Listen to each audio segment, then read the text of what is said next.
so the Real Housewives of Salt Lake City Season 3 taglines are finally here. A lot of fans are complaining that it was not in the first episode. We all know that the first episode aired this past Sunday. Or was it Sunday? Or what day does the show air? Wednesday. A week ago. About a week ago, Dad. So yeah, the show aired last Wednesday, and a lot of people are complaining that the taglines were not released. And I think that that's going to be like the new Bravo thing. If you notice, Orange County did the same thing. Did Housewives of Atlanta do that for this season? I can't remember. Beverly Hills definitely did it this season. I think that's going to be like the new thing, releasing the taglines the second episode. And in fact, I actually noticed that sometimes they don't even play the taglines in the beginning of a lot of the episodes. Like Beverly Hills, they get right into the episode. And I understand because we only got 45 minutes to 60 minutes for this episode. And with the commercials and all this other stuff, cut the taglines. We only need to see it one time for the season because they're not going to change. I think the only time they ever changed was New York City season 13 when they changed in the middle of the season.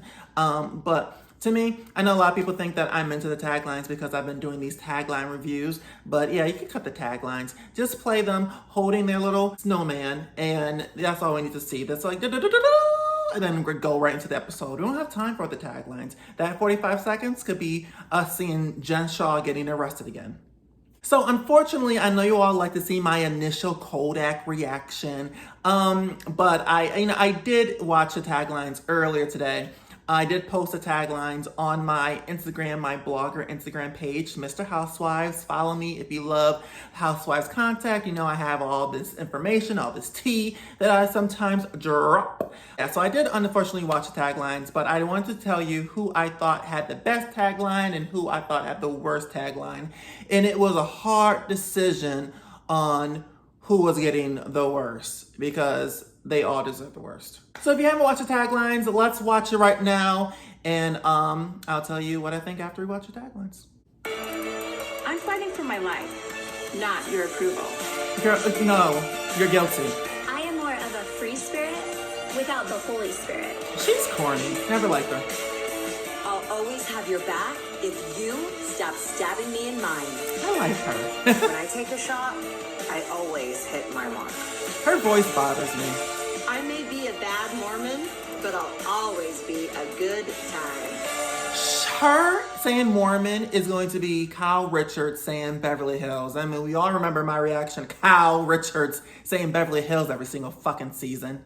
In Beverly Hills, the truth always has a way of rising to the top. Kyle, stop talking about... She gets the worst. I'm done. She's getting the worst. She's passing me off. God, you get the worst, Kyle. I'm tired of you. Beverly Hills, Beverly Hills, Beverly Hills, Beverly Hills, Beverly Hills. Yeah, Heather, you're starting to annoy me. You're actually starting to remind me of Kyle Richards and also Heather from New York City with the holla. My success is built on making women look and feel their best. Holla! A true New Yorker never backs down, and I'm no exception. Holla! I'm stronger than anything in my way. Holla! All right, so like I said, these taglines are really, really corny and terrible. And I know that people are saying that the producers are creating these taglines for the women. And I don't know how true that is. I know that Melissa said it from Jersey, but I think that was just a cop-out because she's corny herself. So I think that she didn't want to take, ownership that she created a bum-ass tagline, so she blamed it on the producers. But I really do think that sometimes the women have some input on what their tagline, what they want their tagline to be. Not really sure, don't quote me, guys. But whoever is creating these taglines, they should just get fired. And if it is the producers, let the women, create their taglines, because I'm sure that they will actually create something fun and catchy, like in the earlier days. In the earlier Housewives days, they all created their own taglines.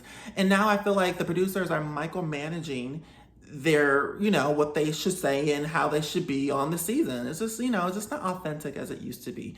Make Housewives great again. That's what Trump's slogan should have been instead of Make America Great Again. Make Housewives great again. Make Housewives great again. So make Housewives great again. How do you even pronounce that? Because it won't be MAGA. It's...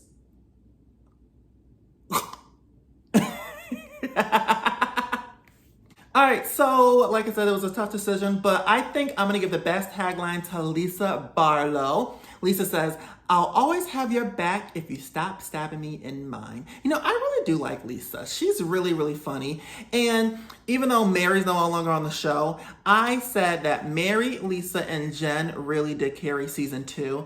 And now that Mary's gone and Jen is about to go away, this show is just falling on Lisa's back. And I don't know if she's really capable of really holding another season by herself. You know, she isn't no Jen Shah. She's no Teresa Giudice. She's no, what's the Dallas girl? Leanne Rimes? She's no Leanne Rimes. Lisa, you know, it's up to you to save the show. Season 4 may not be as good without Jen and Mary. I'm just saying. But Lisa gets the best tagline for season 3. I say the second best goes to Meredith. Her voice bothers me, and so does her son. And her husband is just, her whole family's ugly. Oh, her daughter isn't. Oh, you know, her son isn't. And I guess she isn't either. But her husband does look like a pedophile. But Meredith says, "When I take a shot, I always hit my mark." It's corny as fuck. Meredith's marks. You're so creative. Not. You get second place, and don't get excited because I didn't like it. So you get second place. But yeah, her husband looks like he traps people in the basement. He just looks so sketchy. You know, I wouldn't be surprised if he was a Jeffrey Dahmer. Third place goes to Heather Mormon. She says, "I may be a bad Mormon, but I'm always a good time."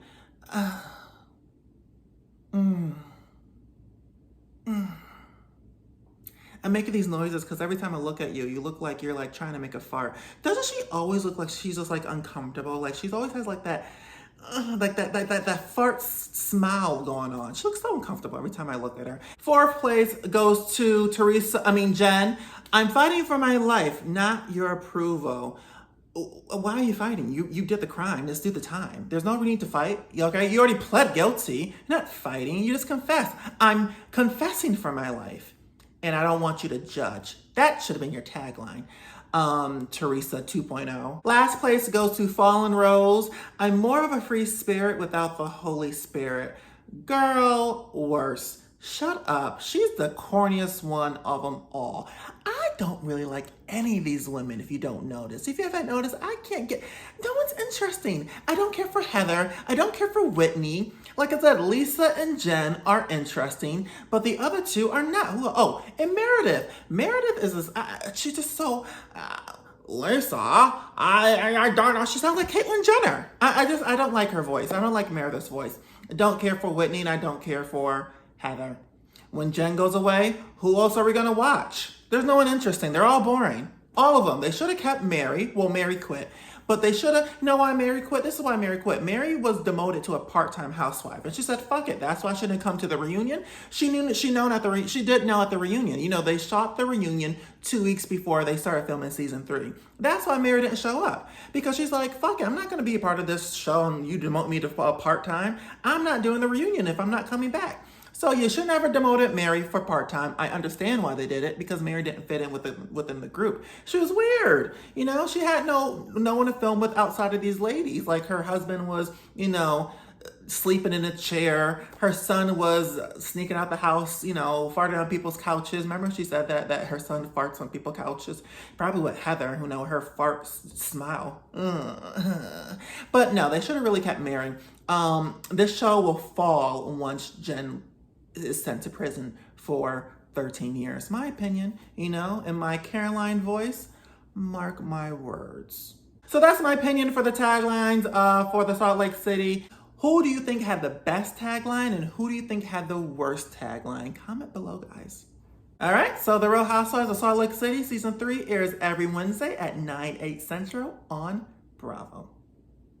Thank you so much for taking the time to watch my video.